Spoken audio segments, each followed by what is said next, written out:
My neighbor claimed I abandoned my property after a short business trip, and with help from my cousin, he filed for adverse possession.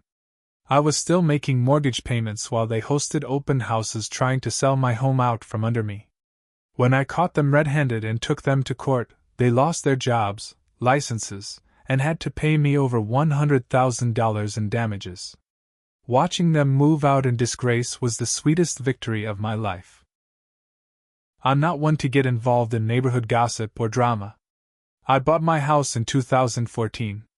It's a simple, 3-bedroom, 1960s ranch-style home. Big enough for me, my 2 dogs, and the occasional family visit. I work in IT consulting. Long hours. Lots of travel. My neighbor, Mark, was a realtor. Mid-40s, always dressed too well for the neighborhood. Slick haircut, luxury pickup truck, and a habit of asking questions that weren't his business. How much do you still owe on the place? Ever think about selling while the market's up? If you ever move, let me list it for you. At first, I just thought he was being friendly. Then it got weird. In April 2023, a big Seattle client needed me on site for a month. Not ideal, but the money was good. Before I left, I asked my buddy Kyle to stop by every few days. Water the plants. Check for mail. Make sure everything was good. About 3 weeks into the trip, Kyle FaceTimed me. He sounded nervous. Dude. Why is there a for sale sign in your yard? I thought he was joking. He wasn't. I told him to rip it out immediately. But before he could, a car pulled up. Strangers got out and started walking toward my house. Kyle told me they looked like prospective buyers. I felt sick. I booked the earliest flight home. Red eye. No sleep. When I pulled into my driveway the next morning, there were 3 cars parked out front. A for sale sign stood planted right in my front yard with Mark's name and phone number on it. Inside my house? Total strangers wandering around. Open house flyers on the kitchen counter. Mark was there too, wearing a suit, clipboard in hand, showing a young couple the living room. His cousin Brett, a contractor, was measuring walls and writing things down. I lost it. What the hell are you doing in my house? The couple looked scared and hurried out. Brett barely glanced at me. Mark smiled calmly. You abandoned the property. We filed for adverse possession. Brett and I have been maintaining it. You haven't been here for months. Months. I was gone 3 weeks. My mortgage was paid. Utilities were paid. My buddy was checking in. This wasn't just a misunderstanding. This was planned. I told them both to get out. They refused. Brett even had the nerve to say, We have paperwork. This isn't your house anymore. I called the police. They came but said it was a civil matter. Translation? Get a lawyer. So I did. Fast. Melissa Alvarez came highly recommended. Property dispute attorney. She didn't waste time. Within 2 days, she discovered what Mark and Brett had done. 1. Filed an adverse possession claim. 2. Faked maintenance records saying they'd been caring for the house for 6 months. 3. Forged my signature on a quitclaim deed, making Brett's LLC the new owner. 4. Listed the house for sale at $180,000, way under market value. Oh, and the buyer they had lined up? Turned out to be Brett's girlfriend's aunt. They weren't just trying to take the house. They were trying to flip it fast to someone they knew. As soon as they knew I was fighting back, they got nasty. Mark called my consulting clients, claiming I was mentally unstable. Brett went around the neighborhood telling people I had walked away from the house. They even left fake notices on my door claiming the property had been condemned. It didn't work. My clients backed me. Kyle agreed to testify. My mortgage company provided statements proving I'd made every payment on time. Melissa filed an emergency injunction to block the sale. We were going to court. Most people, when caught, backed down. Mark and Brett doubled down. They hired their own attorney and told the court I'd abandoned the house. They submitted photos of the yard looking overgrown, which Brett had staged by dumping grass clippings and dead branches. They said they'd rescued the property and invested thousands in maintenance. Lies. Melissa shredded their claims.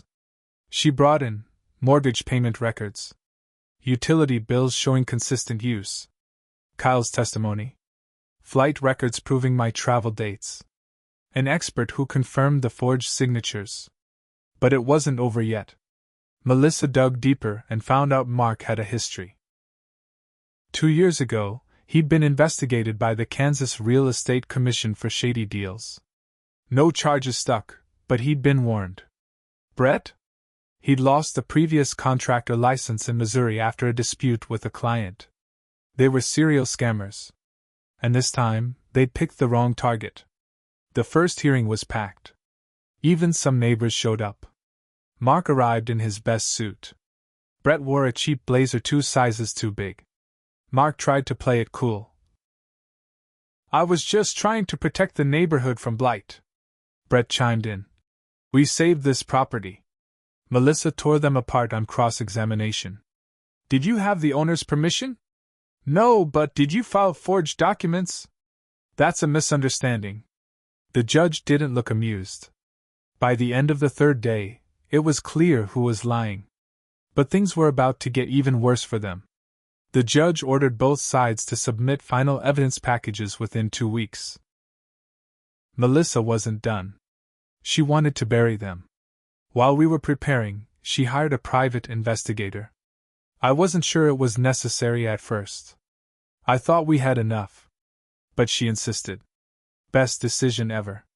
The PI found out Mark and Brett had done this before. Not the full adverse possession scam, but close.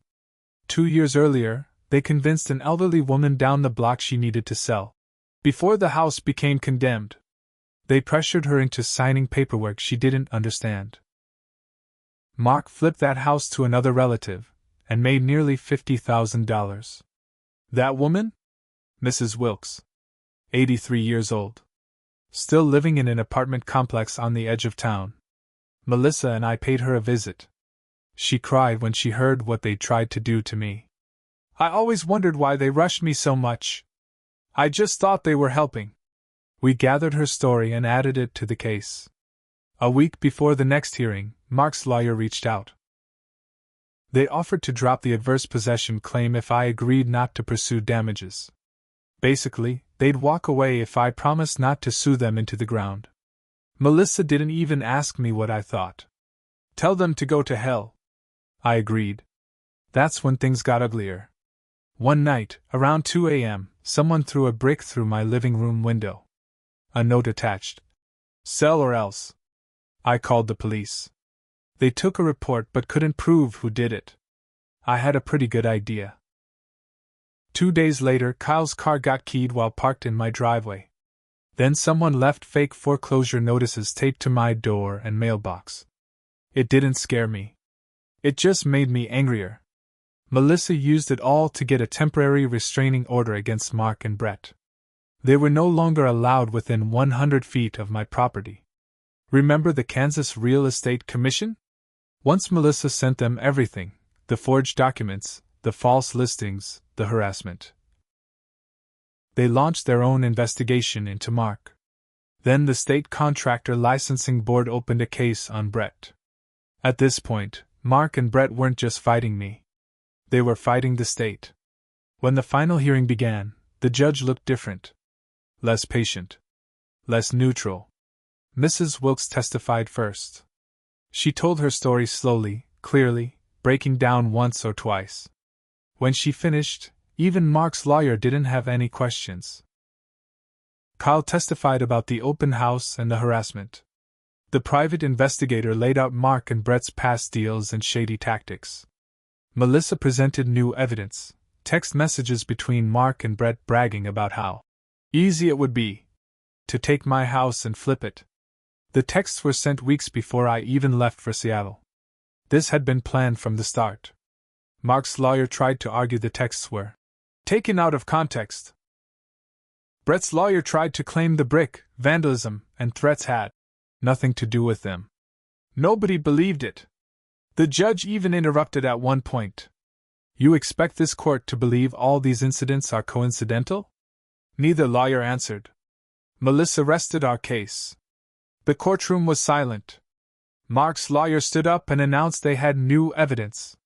He claimed they had a signed affidavit from a supposed witness, a neighbor, who would testify they saw me packing up to move before my trip. I felt my stomach drop. Melissa was ready. Your Honor, this is a transparent, last-minute stunt. We request to see the affidavit. The judge agreed. When we got the copy, Melissa's face turned red. Not with fear. With rage.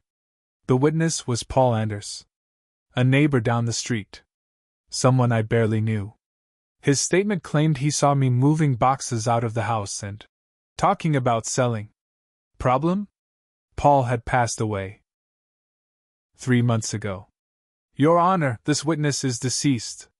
This affidavit is fraudulent. The judge's eyes narrowed. Mark and Brett's lawyer looked like he wanted to sink into the floor. We were unaware. The judge cut him off. Enough. This stops now.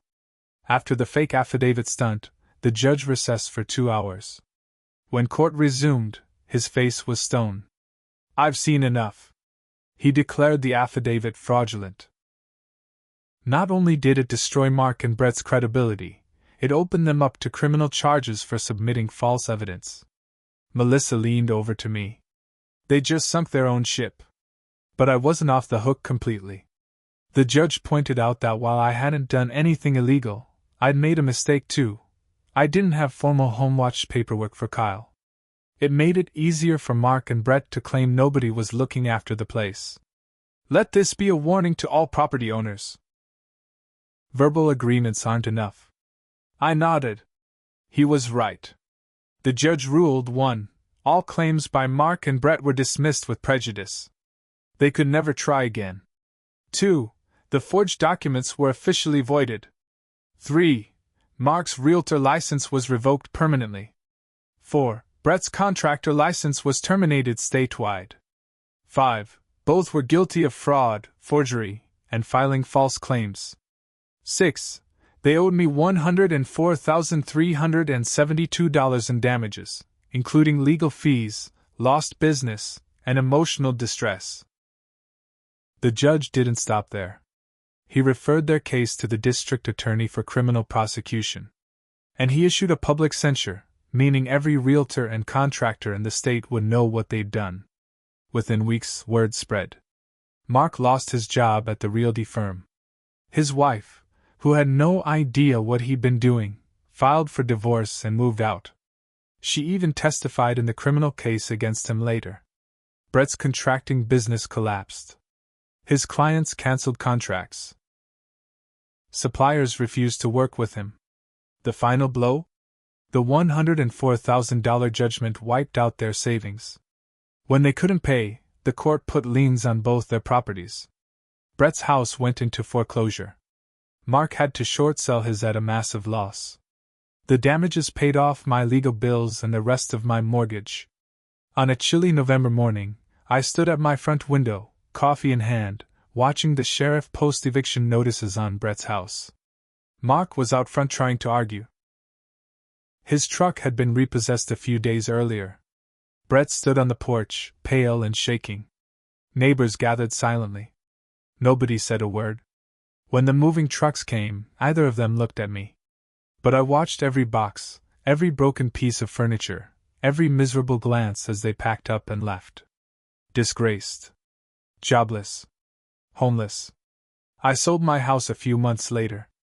Got $260,000 for it, way more than Mark's shady sale price. I moved across town to a gated community. Lesson learned. No more loose ends. I set up official paperwork for property checks any time I travel now. And Mark and Brett? Last I heard, they tried to file for bankruptcy, but the fraud judgments blocked it. Mark now works part-time at a used car lot. Brett took off for Oklahoma. They thought they could steal my home. Instead, they lost everything. And me? I slept better that night than I had in years.